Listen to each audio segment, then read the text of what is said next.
Jennifer Aniston, E46 M3s, Btwilla's garage hats in a gorgeous gray and a gorgeous white.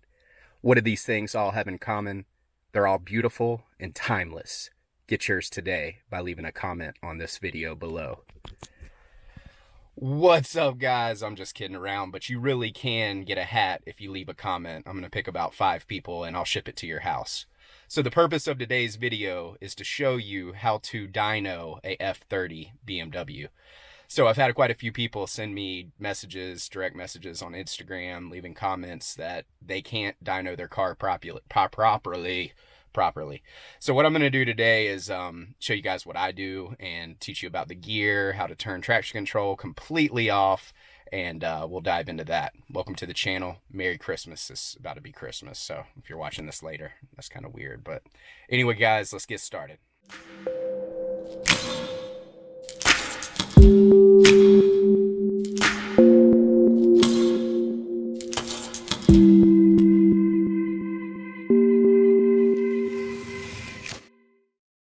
Alright guys, let's get this thing dynoed. So what I'm going to do is at the end of this video show you guys some pulls of my car on the dyno. This car makes anywhere from 500 horsepower to 530 wheel horsepower, depending on the tune I have loaded in currently. It's also making 550 wheel pounds of torque on my highest map so far. So here's what we're going to do. I'm going to show you guys a few quick tips and get you on the right track for dynoing your car. You're probably watching this in the shop because you're having issues, and I want to keep it straight to the point outside of the hat plug at the beginning of the video. So here's the tips. Number one is to put your car in pretty much DSC off mode. So many of you guys know, and I'm gonna be pushing this up button.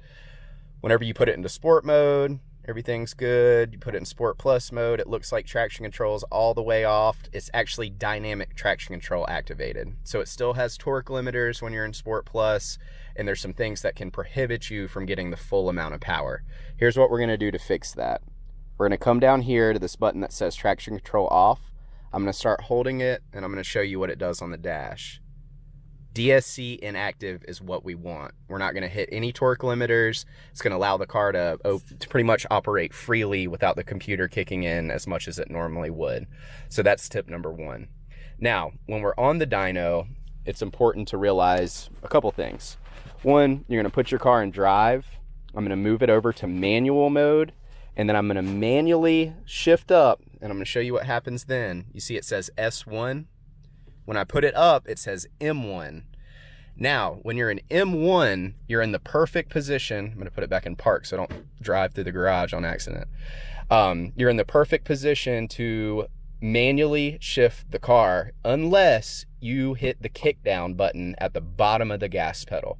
So at the very back of the gas pedal, I know anybody that owns a BMW probably knows there's a little button that decompresses after your wide open throttle, gas all the way down, and you kind of feel this little button click in, and then that's when in your automatic car you downshift and everything gets really fast really quickly.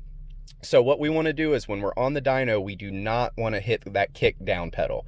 You need to tell the person dynoing your car, hey man, I want you to floor it all the way, but don't press that little kick down switch that's behind the gas pedal. Just kind of softly bring your foot all the way to the ground without pressing that in. That's going to keep your car from going out of the gear that you want to be in. Speaking of gears, there's a lot of different opinions on this, but you can pretty much use 4th through 6th gear. Typically what I do is I use 5th gear.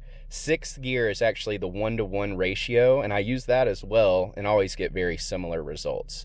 So just know that if you're dynoing a stock car, you're probably going to hit the max speed limiter in 6th gear, so you might need to use 4th or even maybe 5th. I'm not sure what the top of 5th is. I've never taken the time to check, but that's a tip for you as well.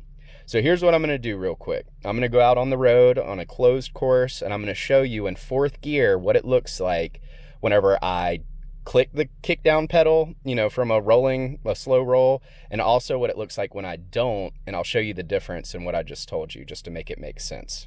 Let's go check that out. So here's what I was telling you earlier about MHD being able to read oil temp. You see how it's still like tacked out below 160? Over here you can see the 138, the oil temp, third one from the right down. And that allows you to keep up with your oil temp. You can see it rising as I'm just kind of warming the car up, slowly driving. Pretty neat. Also, something else, just while I'm showing you guys stuff, you can program your sport displays to go higher than the stock amounts. I'm not sure if you can see that there, but I've got mine at 480 and 560. It still mats them out, but it's all good. You can get your tuner to do that if he's using MHD or boot mode. All right, let's let it warm up, and then let's go do a 4th gear pull. All right, guys, so here's what happens when I floor it in S4 mode. So I'm over to the left in manual, but I'm in 4th gear, and I haven't locked it in that M4 instead of S4. So when I floor it, it drops down to 2nd, and I think that's what's confusing a lot of you guys. So let me show you.